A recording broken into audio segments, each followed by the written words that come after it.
மனிதனானவன் சமயங்களில் மௌனமாக வாழ்வதற்கு பழகினால் வாழ்வின் சிக்கல்களுக்கு தீர்வு கிட்டும் என கிரந்தம் கூறுகிறது.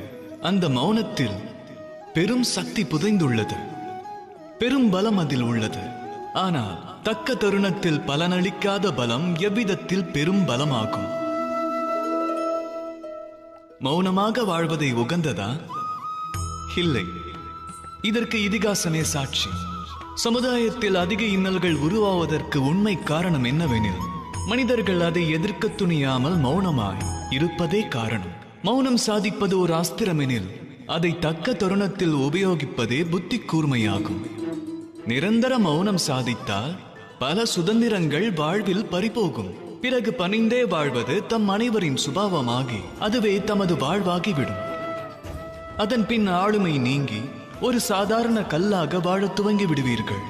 உரைக்கும் வல்லமையை உரிய நேரத்தில் உபயோகிக்க வேண்டும். திருவாய் மலர்ந்து வார்த்தைகளை விடுக்கவும் அதை அடக்கவும் வழி அறிய வேண்டும். மௌனம் மகத்துவமே, ஆனால் தக்க வேளையில் அதை கலைப்பது அதைவிட அதிமகத்துவம் வாய்ந்தது. ராதா ராதா.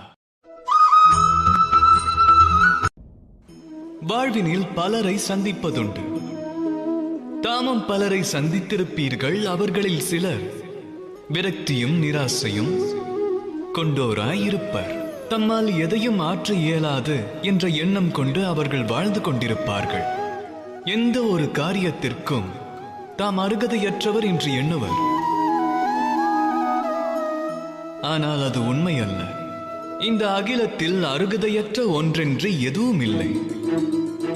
மந்திர சொல்லுக்கு அருகதையற்ற அக்ஷரம் என்றதும் ஏதும் இல்லை. ஔஷதத்திற்கு உதவாத மூலிகை என்றும் ஏதும் இல்லை. பலனற்ற ஒரு படைப்பென்று இவ்வுலகில் எந்த பிறப்பும் கிடையாது. அதைப் போலவே மாந்தரில் எவரும் அருகதையற்றவர் இல்லை. அவரை அருகதையற்றவர் ஆக்குவது அவரின் எண்ணமாகும். ஆகையால் சுயத்தினை அறிந்தால் ஒருவர் தான் யார் என்பதை உணரலாம். ஆழ்மனதை எழுப்புங்கள்.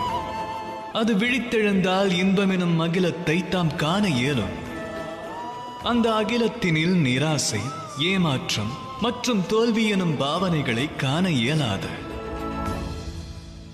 ராதா ராதா.